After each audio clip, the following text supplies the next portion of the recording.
नमस्कार, स्वागत है आपका देवभूमि समाचार में। मैं हूं आपके साथ योगेश पांडे।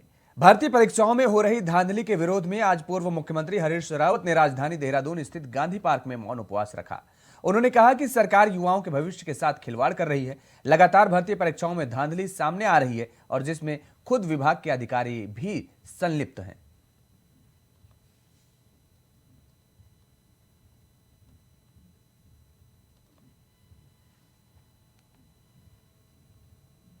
मुख्यमंत्री जी से प्रार्थना करना चाहूँगा, मौन उपवास में बैठने से पहले वो गंभीरता से चिंतन करें।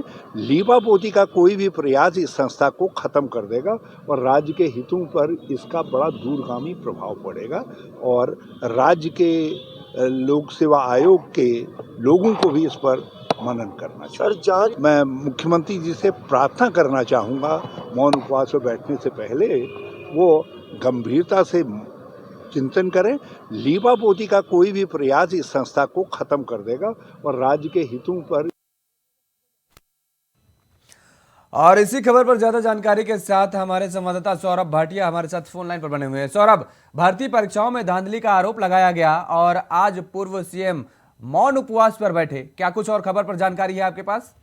बिल्कुल, देखिए लगातार जिस तरीके से पहले यूके ट्रिपल एससी और अब लोक सेवा आयोग में भर्ती परीक्षा को लेकर एक बड़ा जो धांधली का आरोप लगा, जिसमें बकायदा आयोग के कर्मचारी अधिकारी जो है गिरफ्तारी हुई है। लिहाजा इस पूरे मामले को लेकर आज पूर्व मुख्यमंत्री हरीश रावत के द्वारा मौन उपवास रखा गया। उन्होंने सीधे तौर पर ये कहा कि जिन लोगों के ऊपर परीक्षा की जिम्मेवारी है, यदि वही लोग धांधली करेंगे तो उम्मीद नहीं की जा सकती कि राज्य के युवाओं को रोजगार मिलेगा। सरकार को पहले उन लोगों को भी ये चिन्हित करना होगा जो परीक्षा को बेहतर तरीके से करा सके, उसके बाद ही जो राज्य में परीक्षा आउट हो तो बेहतर होगा। ऐसे में यदि इस तरीके के भ्रष्टाचारी लोगों के मार्फत जो है परीक्षा कराई जाएंगी तो जाहिर सी बात है कि युवाओं का हक मारा जाएगा, जिसके चलते राज्य में बेरोजगारी दर जो और भी ज्यादा बढ़ जाएगी। जी बिल्कुल, बेरोजगारी दर ज्यादा बढ़ने की बात भी कही जा रही है, आशंका जताई जा रही है। लेकिन जिस तरह से ये मौन उपवास रखा गया, मौन व्रत रखा गया, ऐसे में क्या लगता है कि सरकार के कान में जू रेंगेगी या अधिकारियों के कान में जू रेंगने वाली है क्या? समय से जो है कांग्रेस इस मामले को उठा रही है। विधानसभा में यूके ट्रिपल एससी का मामला उठा था, जिसके बाद सरकार के द्वारा जांच कराई गई, तमाम लोग जो है गिरफ्त में आए, तमाम लोगों की जो है गिरफ्तारियां हुई, जांच हुई, लोगों की संपत्तियां तक कुर्क कर दी गई। अब जो है लोक सेवा आयोग में ये मामला सामने आया, जिसमें संबंधित विभाग के ही अधिकारी की गिरफ्तारी हुई है, जिनके पास जो परीक्षा के जो प्रश्न पत्र थे उनके पास मौजूद थे, उन्हीं के द्वारा ये लीक किए गए। तमाम चीजों का खुलासा पहले एसटीएफ के द्वारा कर दिया गया। अब उनके द्वारा ये जरूर कहा जा रहा है कि अगर इस तरीके के लोग ही जो आयोगों में होंगे तो जाहिर सी बात है कि भर्ती परीक्षा जो बेहतर तरीके से नहीं होगी। सरकार ने अब जो पूरी जांच को एसआईटी माफ कीजिएगा एसटीएफ से हटा के एसआईटी को जो ट्रांसफर कर दिए। कांग्रेस ये मांग कर रही है कि सीबीआई जांच कराई जाए। सिटिंग जो जज हैं हाईकोर्ट के सिटिंग जज की देखरेख में सीबीआई जांच हो, जिसके बाद जो है तमाम उन लोगों का भी नाम निकलकर सामने आएगा जिनके द्वारा इस पर्दे के पीछे से इन लोगों को संरक्षण दिया गया और ये तमाम नियुक्तियां की गई हैं। जी बिल्कुल, क्या कुछ कार्रवाई अब तक की गई क्या है इस पूरे मामले को लेकर के? जिस तरीके से पेपर लीक का मामला आया रहा है, अधिकारियों की तरफ से ही ये पेपर लीक कराए जा रहे हैं, किन किन अधिकारियों पर कार्रवाई की गई या किन किन अधिकारियों पर गाज गिरने की संभावना? पहले चरण में जो है आयोग के 5 लोगों के खिलाफ जो है बड़ी कार्रवाई हुई है, उनकी गिरफ्तारियां हो चुकी है। इसके अलावा जो है जांच अभी गतिमान है। एसआईटी इस पूरे मामले की जांच कर रही है। हरिद्वार में जांच हो रही है बकायदा, क्योंकि आयोग का मुख्यालय भी हरिद्वार में, लिहाजा तमाम चीजों को लेकर एसपी हरिद्वार जो है नजर बनाए हुए, तमाम तथ्यों को जुटाया जा रहा है। पुलिस जो लगातार इस बात का दावा कर रही है कि जल्द से जल्द कई और बड़े नामों का भी खुलासा होगा। जिन लोगों की भर्तियां हुई हैं, पूर्व में जो परीक्षाएं हुई हैं, उन तमाम चीजों की जांच करने के बाद आगे की कार्रवाई अमल में लाई जाएगी। जी बिल्कुल सौरभ, आप हमारे साथ बने रहिए। हमारे साथ भारतीय जनता पार्टी के नेता देवेंद्र भसीन जी भी जुड़ चुके हैं। देवेंद्र जी, आपका बहुत बहुत स्वागत है इंडिया वॉइस पर। जी धन्यवाद। देवेंद्र जी, लगातार जिस तरीके से ये जो पेपर लीक के मामले सामने आ रहे हैं, सरकार बेहद गंभीर बता रही है, सक्रिय बताया जा रहा है सरकार की तरफ से कि हम सक्रिय हैं, युवाओं के साथ खिलवाड़ नहीं किया जा रहा है। वजह क्या है कि अधिकारी आपकी बात सुनने को तैयार नहीं है, या फिर उनको जिस तरीके से आप बताते हैं कि पुरानी सरकारों में भ्रष्टाचार में संलिप्त रहते थे, वो उनको आदत पड़ चुकी है और वो आदत छोड़ने के लिए अब तैयार नहीं है? वो घोटाले को लेकर मुख्यमंत्री श्री पुष्कर सिंह धामी जी बहुत गंभीर हैं और इसीलिए हमने देखा है कि जो भी प्रकरण सामने आए तत्काल कार्रवाई की गई, गिरफ्तारियां की गई और बड़े बड़े अधिकारी जेल भेजे गए। यहाँ तक कि गैंगस्टर एक्ट भी जेल में लगाए गए। वर्तमान प्रकरण में भी जांच चल रही है और इसमें दोषी बख्शे नहीं जाएंगे। जहाँ तक बार बार होने वाला प्रकरण है, तो एक तो धामी जी के द्वारा कहा गया है कि हम एक सख्त कानून लाने वाले हैं कि जिससे भर्ती किसी प्रकार की परीक्षा में नकल या गड़बड़ होगा उसमें जो दोषी हैं उनको उम्र कैद तक की सजा हो सकती है और साथ ही उनकी संपत्ति को भी हम जब्त कर पाएंगे। तो ये सख्ती अपने आप में एक बहुत कठोर मैसेज है जो कि बहुत जरूरी था। लेकिन कांग्रेस की स्थिति ये है कि दरोगा भर्ती प्रकरण घोटाला इनके काल में हुआ, सजा हम दे रहे हैं। जो यूपी चूंकि SSS केस हुआ, अधीनस्थ जन सेवा आयोग, उसके घोटाले की शुरुआत किसके समय में हुई? कांग्रेस के समय में हुई। उसका हम निराकरण कर रहे हैं और सजा भी दे रहे हैं। ठीक तो है, कांग्रेस जो है वो केवल भर्ती देवेंद्र जी आप हमारे साथ बने रहिए। हमारे साथ गरिमा दसोने जी कांग्रेस की प्रवक्ता भी फोन लाइन पर बनी हुई हैं। गरिमा जी देखिए, अभी आपने सुना आरोप आप पर मढ़े जा रहे हैं, वही है कि सरकार से सवाल पूछो तो खींचतान की कहीं ना कहीं कांग्रेस ही जिम्मेदार ठहराई जा रही है। हालांकि वो कह रहे हैं कि अब इसके लिए जो पेपर लीक मामले हो रहे हैं उसके लिए वो आने वाले समय में सख्त कानून का प्रावधान करने जा रहे हैं। गनीमत है कि इन्होंने नेहरू जी को उसके लिए जिम्मेदार नहीं ठहराया, और अगर इनको लगता है कि कांग्रेस के समय पर कोई भी घोटाला हुआ है तो कांग्रेस ने लगभग 100 से भी ज्यादा जब भर्तियां की हो तो हो सकता है कि एक आध में त्रुटि रह गई हो, लेकिन इन्होंने तो अभी 100% जितनी भी भर्ती परीक्षाएं कराई हैं सब में घोटाले निकले हैं। जब आप देखिए ज्यादा खाना बनाते हैं तो कहीं किसी एक चीज में कमी बेशी रह जाती है। हम तो कह रहे हैं ना, उसकी भी पूरी जांच करिए और आखिरी गुनाहगार तक पहुंचिए, आखिरी आरोपी तक। डीजीपी की भी जांच हो, उस वक्त लॉ एंड ऑर्डर कौन था उसकी भी जांच हो, क्योंकि ये पुलिस की जो भर्तियां हैं ये उन्हीं की देखरेख में कराई जाती हैं, उनकी भी जांच होनी चाहिए कि उस कार्यकाल में ये कौन थे अपने पद पर। और भदीन जी से मैं कहना चाहती हूँ कि चोर जब चोरी करते हुए पकड़ा जाता है उसकी अच्छे से किरकिरी हो जाती है, फजीयत हो जाती है, तो फिर वो दूसरों की ओर जोर जोर से चिल्ला के कहने लगता है कि चोर कोई और है। ऐसे में प्रदेश का युवा समझ चुका है कि आपकी जो टाइमिंग है, 6 साल से आप सत्ता पर काबिज हैं, लेकिन आप दरोगा भर्ती जो है इसी वक्त लेकर आए हैं जिस वक्त सबसे ज्यादा फजीयत आपकी सरकार की हो रही है पटवारी लेखपाल भर्ती को लेकर। लेकिन आज युवाओं की हालत देखी नहीं जा रही है एंकर महोदय। मैं सिर्फ इतना कहना चाहती हूँ कि उनका दर्द महसूस करने की जरूरत है। आज घायल की गति घायल जाने और न जाने कौन वाली कहावत चरितार्थ हो रही है कि इन एसी कमरों में बैठे हुए भाजपा के प्रवक्ताओं को, मंत्रियों को, विधायकों को कष्ट नहीं दिख रहा है कि अंधेरा छा गया है, उनके आगे ब्लैकआउट हो गया है, उनको कहीं से कोई झरोका नहीं मिल रहा है जहां से सूरज की किरण अंदर झांक सके। क्योंकि 2 दिन के अंदर आनन फानन में जिस तरह से क्लीन चिट भी दे दी गई, यानी कि आरोपी भी आप हैं, फिर जज भी आप हैं, वकील भी आप हैं, खुद ही को क्लीन चिट देने वाले भी आप हैं, और युवाओं के सारी बात समझ में आ रही है, इनकी सांठगांठ समझ में आ रही है। अहंकार रावण का भी नहीं रहा था और आपका भी नहीं रहेगा। जिन्होंने सर माथे बैठाया है वो धूल भी चटाने का काम जानते हैं। देवेंद्र जी देखिए, गरिमा जी कह रहे हैं कि पिछले 6 साल से आप हैं सरकार में, और इस दौरान ये तो आपको स्वीकारना होगा कि अब जो भर्तियां हो रही है 6 साल में हम क्या कर रहे थे, ये तो हमें देखना होगा ना कि अगर अब जो पेपर लीक हो रहे हैं हमारे कार्यकाल में तो फिर तो जिम्मेदारी बनती है सरकार की। पहले तो हमारी कांग्रेस की प्रवक्ता बहन जो कह रही थी तो खुद अंधकार में है और रावण की भूमिका में कांग्रेस है, भारतीय जनता पार्टी नहीं है। मेरा इनसे सवाल है कि उत्तराखंड अधीनस्थ जन सेवा आयोग की गड़बड़ी कब पाई गई थी? जब श्री हरीश रावत मुख्यमंत्री थे और यही श्री RBS रावत को हटाया गया था, लेकिन FIR लॉन्च नहीं हुई थी। हरीश रावत वो मामला, अब एक मिनट मेरी बात सुन लीजिए ना, मेरी बात तो सुन लीजिए। अब पीछे बोलने क्या फायदा होगा?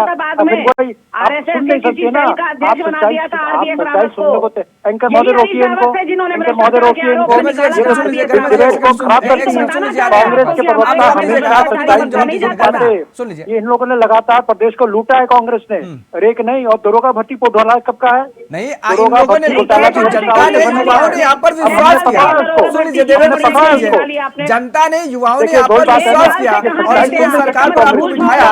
बावजूद इसके जो स्थिति बनी हुई है युवाओं के बीच में, क्या आपको ये नहीं लगता है कि युवाओं का भविष्य अंधकार की तरफ जाता नजर आ रहा है? लगातार इस तरीके के पेपर लीक हो रहे हैं, उनकी उम्र गुजरती जा रही है, उन्होंने तैयारी की। हमने तैयारी कराने वाले बच्चों को राहत दी है और इन लोगों ने इनका भविष्य डुबाया है। दरोगा भर्ती घोटाला कांग्रेस का, SSS वाला मामला कांग्रेस का, पटवारी प्रकरण कांग्रेस का, सारे घोटालों की जड़ में कांग्रेस रही है और है। शर्म आज अपनी भी नहीं गलती आती छुपाने आप के लिए लोगों कोई को, ये नेता blame जैसे game देवेंद्र होता ही जी, नहीं मौन है। व्रत रख लेते एंकर हैं, महोदय, मैं कोई सीधे उपवास कहना रख लेते चाहती हैं, हूँ, कोई ये बदतमीजी समय करते हैं और blame यही कारण है कि का प्रदेश है की कि जनता ने नहीं। इनको किनारे कर दिया। मेरी बात इनको सुनिए, टोटल किनारे कर ये दिया इतना प्रदेश की संवेदनशील जनता ने। समय चल रहा है, हमको हमारे धिक्कार भी दे युवाओं रहे के हैं, भविष्य के जो साथ गलती इतना कर रहे बड़ा हैं पकड़ भी खिलवाड़ रहे हो हैं, रहा उसमें कांग्रेस के लोग भी शामिल कि है। ये समय blame कांग्रेस game के का नेता था ही ही पकड़ में नहीं। आ रहे हैं, इसलिए कांग्रेस के नेता जो ये है लीजिए पहले गरिमा जी, गिरबान ये में बड़ा झांक आरोप लें, लगा दिए देवेंद्र उसके जी, कह बाद रहे जो हैं है इसमें कांग्रेस के लोग भी शामिल हैं। जी बिल्कुल नहीं, सीधे हम तो सीधे कह रहे शामिल ना है। तह तक जाइए। हम इनको कर रहे हैं ना लोगों कितने कार्रवाई, प्रचंड हम बहुमत कार्रवाई और कर रहे हैं ट्रिपल ना। इंजन की और सरकार है। हाकिम सिंह भी आपका मुकदमे साथी था, करिए ना। अब तो ये प्रूफ भी हो मुकदमे गया है करिए उनके कि हाकिम खिलाफ, सिंह भी आपका जिनके- आदमी था। जिनके आप नाम ले रहे हैं, हाकिम अगर सिंह भी हिम्मत है आपका तो नाम आदमी लेके था। कहिए। क्या बात कर, हम तो कह रहे हैं जनरलाइज ना, करने से थोड़ी हम तो होगा कह कि रहे हैं कांग्रेस ना, के लोग भी मतलब शामिल दो हैं। मुख्यमंत्री नाम के नाम लेके लिए आपके कहिए, कह सामने, तो रही हूँ आपको, अगर हमने हिम्मत है तो। मुख्यमंत्री के नाम लिए भाई। आप मैं लोग हरीश कहीं रावत जी युवाओं के कार्यकाल बीच की में बात चले कर मत रहा हूँ। जाइएगा देवेंद्र हाँ, सिंह जी।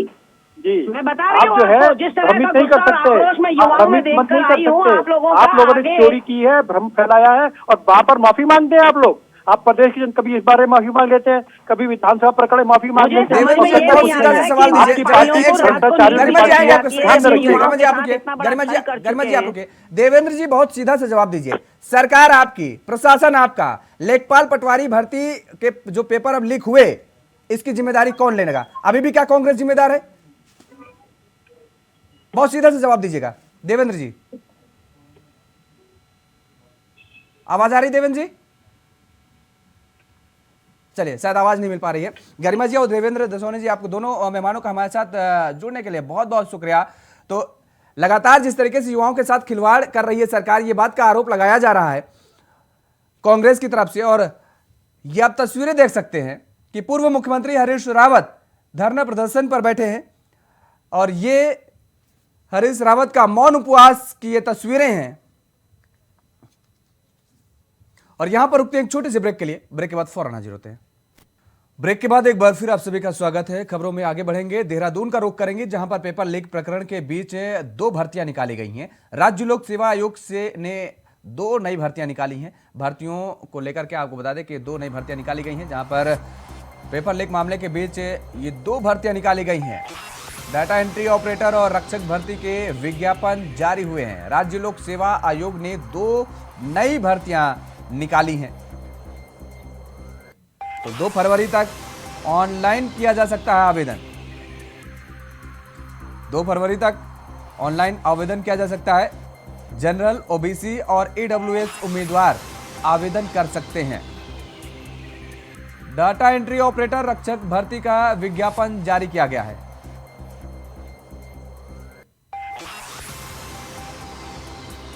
पहला विज्ञापन आयोग कार्यालय में रक्षक के 2 पदों के लिए जारी किया गया है और दूसरी भर्ती आयोग कार्यालय में ही डाटा एंट्री ऑपरेटर के 5 पदों के लिए विज्ञापन जारी किया गया है। और इसके बाद ज्यादा जानकारी के साथ हमारे संवाददाता अभय कैतुरा हमारे साथ फोन लाइन पर बने हुए हैं।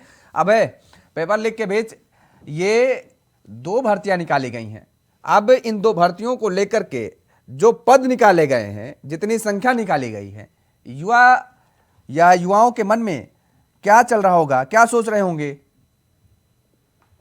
बिल्कुल, ये कहा जा सकता है कि जिस एक तरफ पुलिस विभाग, चाहे वो SIT हो या STF हो, वो नकल माफियाओं के खिलाफ यहाँ पर जांच कर रहा है, जिसमें कह सकते हैं कि जो विभिन्न भर्ती परीक्षाएं यहाँ पर हुई है, उससे जिस प्रकार से नकल माफियाओं का सिंडिकेट यहाँ पर हावी दिखा है, उसमें पूरे प्रकरण की जांच इस समय यहाँ पर चल रही है। उसी बीच ये कह सकते हैं कि राज्य लोक सेवा आयोग ने दो विभिन्न विभागों के लिए यहाँ पर भर्ती परीक्षाएं आयोजित की है, जिसमें रक्षक भर्ती परीक्षा आयोग की तरफ से आयोजित की गई है 2 पदों के लिए, और डाटा ऑपरेटर पद के लिए 5 पदों पर भर्ती परीक्षाएं आयोजित की गई है।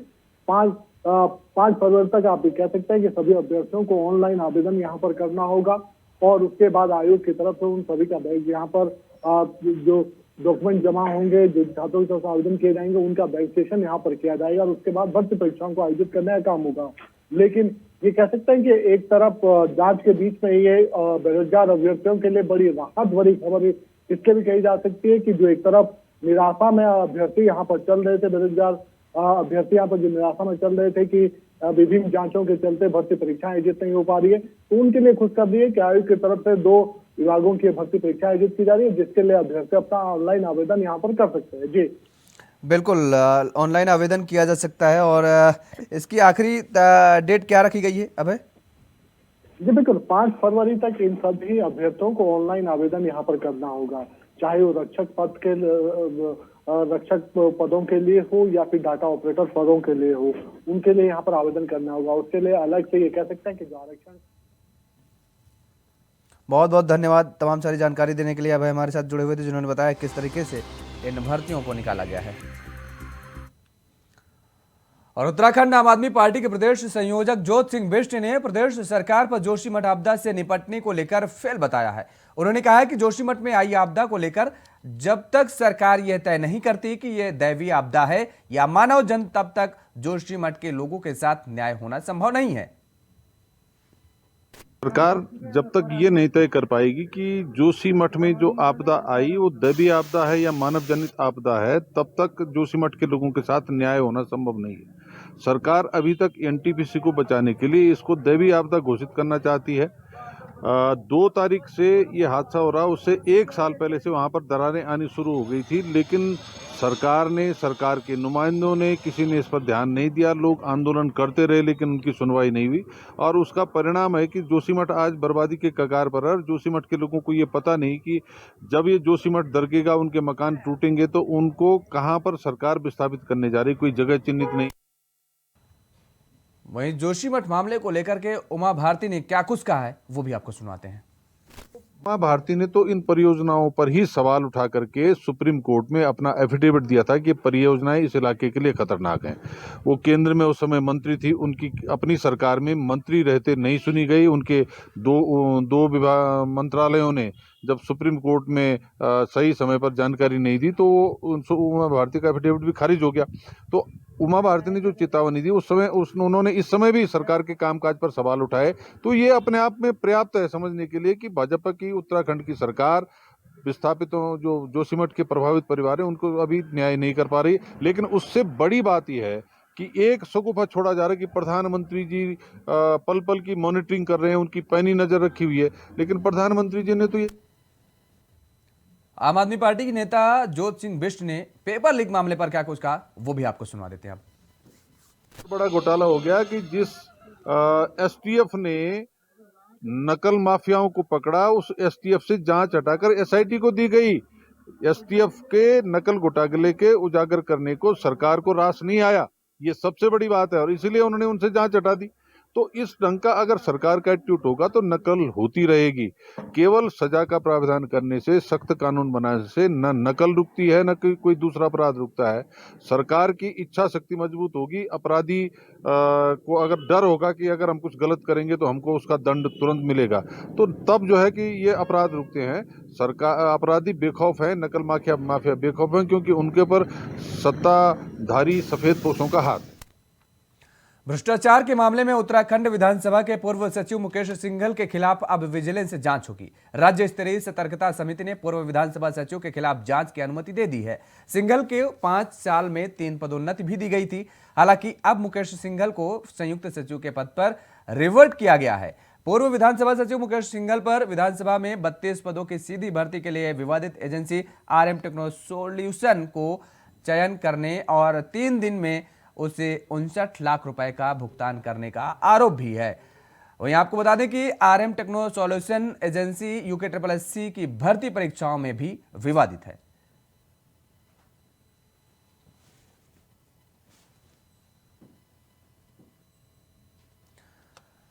और उधर कालाडूंगी के कोटाबाग ब्लॉक अंतर्गत पाटकोट क्षेत्र में विद्युत लाइन और फीडर निर्माण कार्य करीब 3 साल से लंबित था, जिस कारण कोटाबाग और पाटकोट क्षेत्र की जनता को कई तरह की परेशानियों का सामना करना पड़ रहा है।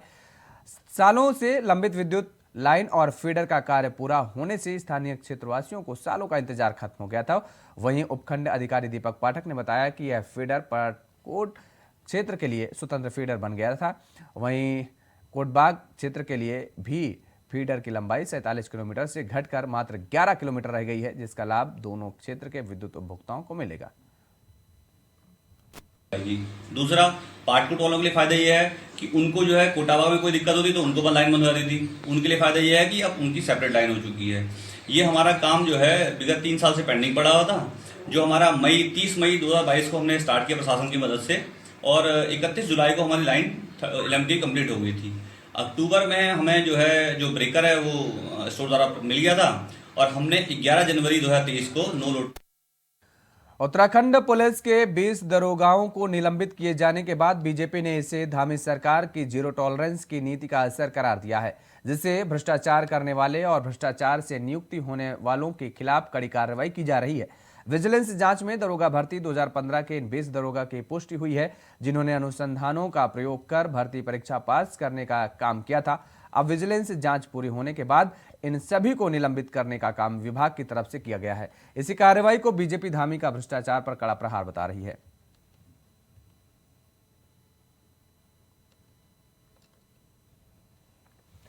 मौसम विभाग के निदेशक विक्रम सिंह ने उत्तराखंड में मौसम की हलचल को लेकर पूर्वानुमान जारी किया है। मौसम विभाग के मुताबिक आने वाले कुछ दिनों में प्रदेश में बारिश और बर्फबारी हो सकती है। 18 से 19 तारीख के दरमियान अधिक ऊंचाई वाले स्थानों पर बारिश के साथ बर्फबारी देखने को मिल सकती है। हालांकि आगे भी कुछ दिन बारिश और बर्फबारी के संकेत दिए गए हैं। दिन में हालांकि लिफ्ट हो जा रहा है, जैसे आप देहरादून में भी देख रहे हो। हालांकि जो सरफेस विजिबिलिटी ठीक ही है, लेकिन जो लिफ्टेड फॉग है थोड़ा जो है, तो अभी भी जैसे सनशाइन जो है सुबह के टाइम थोड़ा काफ़ी देर तक नहीं मिल रहा है। 12-1 बजे के बाद जो है सनशाइन मिल रहा है, तो ठीक है। तापमान की अगर बात करें, पहाड़ों में हमारे नॉर्मल के आसपास है, चाहे वो न्यूनतम है। देवभूमि समाचार में फिलहाल इतने ही। खबरों के लिए आप बने रहिए इंडिया वॉइस के साथ। नमस्कार।